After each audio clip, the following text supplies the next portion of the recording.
if they were to engage in nonviolent resistance and set goals that most people felt were reasonable and legitimate, I think it would put very real limits on what Israel could do. Whether it would be brutal, yes. Whether it will kill several hundred people, yes. Will the numbers go well beyond several hundred? I'm kind of doubtful. Even Obama, who was the most wretched hypocrite and cynic in my lifetime as a president, I much preferred Bush. I do. Bush was, I'm not being facetious, Bush was stupid, but he believed what he was saying. So he had a relatively simple-minded view of the world. It was a fraternity house view of the world. And here is the home team, there is the visiting team, we root for the home team, those are the bad guys, those are the good guys. But if you read his stuff, I've read his memoirs, and I've studied that period, he really believed in what he was saying. And Cheney was vice president. He made no bones. He was, a monster. He was, truth in advertising. He didn't try to pretend he was anything different. I am who I am, a monster. Actually, when Bush was interviewing him with a vice president position, Cheney writes in his memoir, he said to Bush, I want to warn you, I am very conservative. And he was truthful about who he is. You may not like it, but Obama's just a complete cynic, not to mention a stupefied narcissist, impossible to listen to this guy. He's a speechifying machine. But even he, if the Palestinians are engaging in that nonviolent civil resistance on a mass scale, and they say, all we want is for the law to be enforced, I think even he would have trouble defending Israel's mass killing of Palestinians. It would put limits on him. And so there are real possibilities using Gandhi's tactics of nonviolent mass resistance, I think, to ending the occupation. I'm very hopeful on that. I wish Palestinians were more hopeful, but I understand their cynicism and their despair and why they may not be hopeful. I wanted to ask if you're permitted, we can have a round of applause at this time.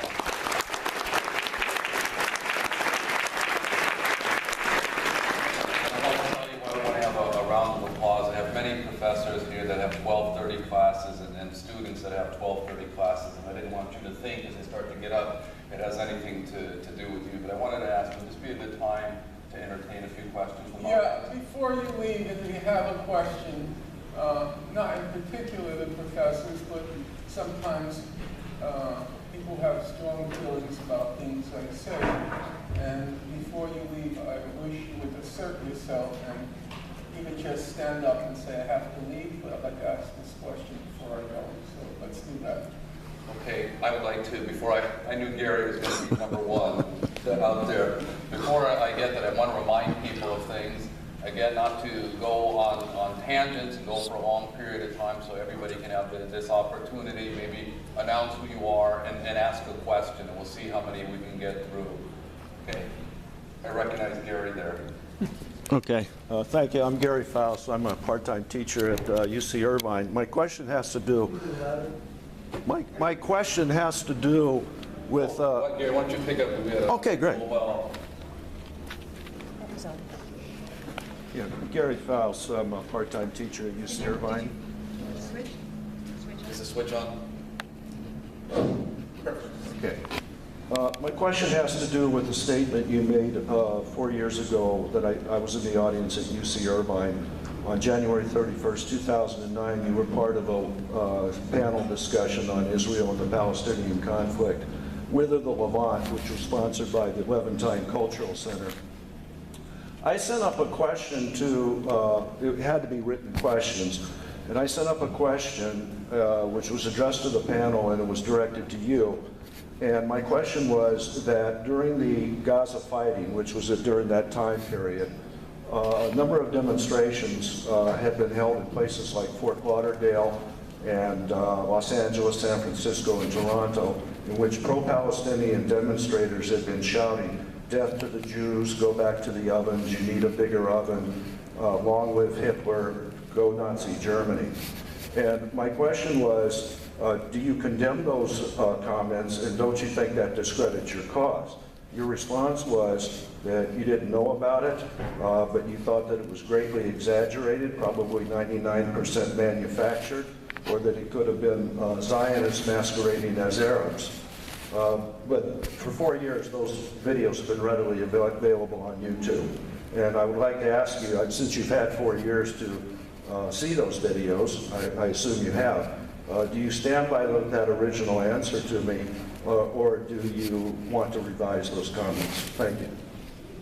Well, the first point is actually, I've not seen those videos because every time they are widely circulated on the internet, I have to say it's surprising to me because I spend about 4 or 5 hours a day answering emails, and nowadays a large number of emails consist of links to YouTube that I have to watch, otherwise I'll be missing something important. And no, I've actually not seen these videos that you described. Number two, I'm in a lot of these demonstrations. I'm not an observer sitting at home. I'm in one of these demonstrations. So I'm not speaking here secondhand. I'm speaking here firsthand. Have I heard slogans, Jews to the oven, at the demonstrations I attend? The answer is no. Have I heard any of the other stuff you just described at the demonstrations? I'm going to tell you frankly, the answer is no. If I did hear it, I would probably have a sick look on my face and not that. But no, what you're describing, could happen here or there, but as something representative, predominant, even a significant minority, no, the answer is quite simply no. Now, I want to just get back to your first remark, the way you introduced the question. You said, quote, the fighting in Gaza. You were referring to the 2008-9 Israeli attack on Gaza. Was there any fighting in Gaza? Amnesty International wrote a report called 22 Days of Death and Destruction. There was death in Gaza. About 1,400 Gazans were killed. Of those 1,400, up to 1,200 were civilians. About 350 babies were killed. So there was death in Gaza. There was surely destruction in Gaza. Israel left behind 600,000 tons of rubble. So there was death in Gaza. There was destruction in Gaza. Was there fighting in Gaza? So let's look at the numbers. On the Palestinian side, there were 1,400 people killed. On the Israeli side, there were 13 people killed. Of those 13, 3 were civilians, 10 were combatants. Of those 10 combatants, 4 of the 10 were killed by accident by other Israelis, what's called friendly fire. So now you do the math. For every 100 Palestinians killed, 1 Israeli was killed. That's 100 to 1.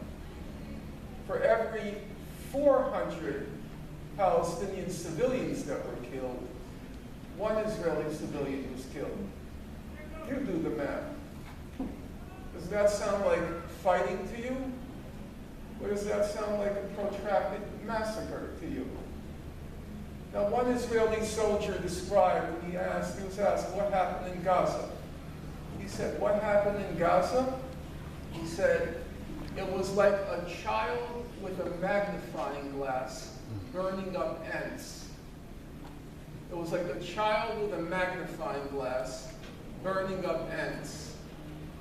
Now, I was a kid once. I'm not proud of it, But I still remember when I was 5 or 6 years old, I used to take out my magnifying glass, look in the concrete, look for the ant hills, focus the light of the sun to burn the ants. Okay, I'm not proud of it, but even when I was 5 years old, I knew I wasn't engaged in fighting with the ants. There was no fighting in Gaza. That's what I described it as, and you properly quoted me. That's just Israeli propaganda. It was a massacre in Gaza. My late mother, incidentally, she used to get revolted when people would, let's say there was a book by this author, Lucy Dawidowicz, called The War Against the Jews. What war was there? She said, there was no war, there was an extermination. There's a difference between a war and extermination. What happened to the Jews was not a war, there was an extermination. And what happened in Gaza was not fighting, it was a massacre.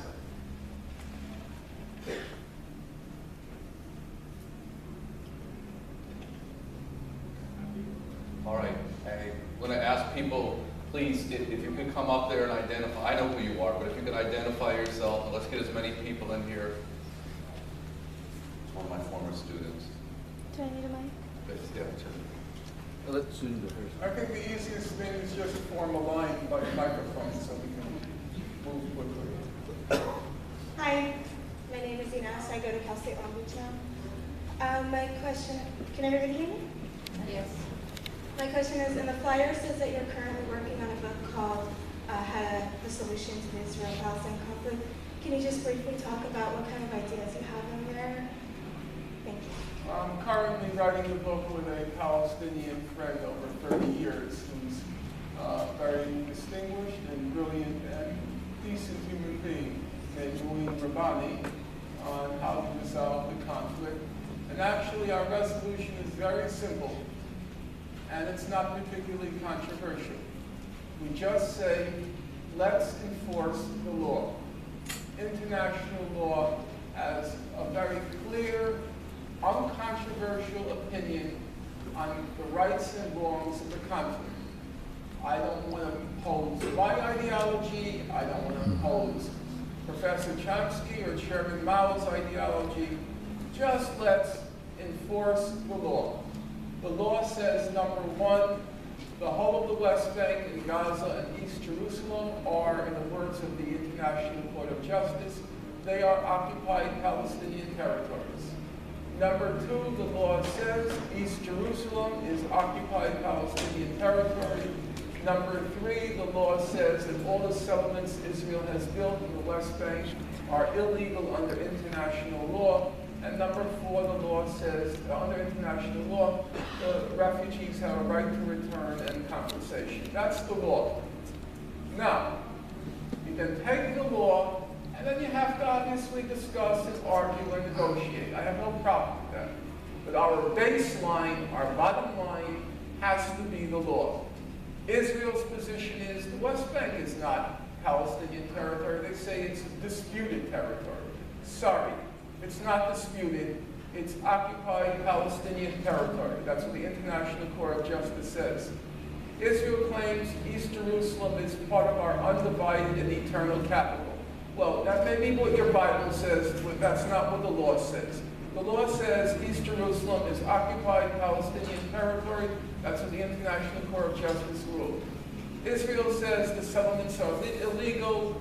The United States says they're controversial. No, they're not legal, they're not controversial. They are illegal under international law. Israel says we take no moral, historical, or legal responsibility for what happened to the Palestinians in 1948 and then in 1967. No, you have a responsibility. Refugees are allowed to return to their home, although I'll grant we have to negotiate exactly what that means. The law is very clear, and the law shows, if you look at the record, that none of the positions Israel holds has any support in international law. So our position is, Louise and I, how to resolve the conflict, no magic formulas, let's just enforce the law. Hi, I'm Andy Winnick. I've read a lot of your books. I'm a professor as well at Cal State LA, and I've spent a lot of time in the Middle East. I've been a consultant at Bethlehem University and in Israel. I've written many, many papers in the area. Anyway, my question to you is, given the new government in Israel and the fact that the settlers through Bennett and represent that party has an adamant position vis-a-vis no negotiations and no two-state solution, and given where things are at the moment, I understand what you're saying with the law. I agree with it, it's a fact. But the question is, I see no possibility that Israel cares whether it's illegal or not. I mean, it simply has ignored every single legal ruling. That's also a fact. And so the question in my mind is, how do you get them to follow the law? There's a whole boycott, divestiture movement. Do you think that has any future? Right now, the only friend Israel has left in the world is the U.S. in terms of blocking resolutions to the United Nations or supplying the $3 billion a year in military aid, et cetera, et cetera. We're just pledging more military aid in the last week. Other than pressure on the U.S. to stop the financial support and to force Israel into negotiations, why would you have any expectations that simply, claiming for the law or what have you is going to have any impact at all? Well, I don't have any expectations. I'm a resolute atheist, and as a resolute atheist, I say God helps those who help themselves. You have to force them to pay attention to the law. Take the case of the United States. So in 1954, we have a major Supreme Court decision, Brown versus Board of Education. Segregation is wrong, separate but equal is not acceptable, and so forth. Nothing happened after that court decision was rendered. Nobody did anything in the South. How did you turn the law into a weapon? There had to be mass demonstrations, mass resistance, a very heroic and courageous resistance. I know there are people here from Central America and elsewhere, and nobody has to give you lessons in courage.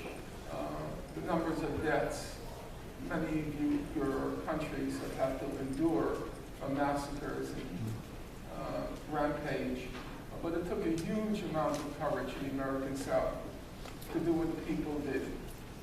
When you you're black and you go into a jail in the American South, somewhere in some remote little town, you ain't coming out. But people found the courage. And then, when they demonstrated, the pressure was put in our federal government, well, we're going to have to enforce the law. That's what happened. Then the federal government had to send in federal marshals, and they didn't want to do it. They did not want to do it because they were afraid that they were going to lose a lot of votes in the South if they came in with federal marshals and imposed the law of the land being the Supreme Court decision. They didn't want to do it. You should watch some of the documentaries if you're not into the reading, but the reading is very interesting. It took a lot of mass mobilization, resistance, and embarrassment in the federal government. Hey, Martin Luther King is in a church. The church is surrounded. There are now fumes. It looks like the church is going to burn down with Martin Luther King in it. That's not good PR for the United States. It's not going to look good around the world. I think we should send in some federal marshals to make sure this doesn't happen. That's what it required. If you do that, yeah, then I'm hopeful. But Israel's not going to do anything on its own. Why should it? It has the first cost-free occupation in the history of the world.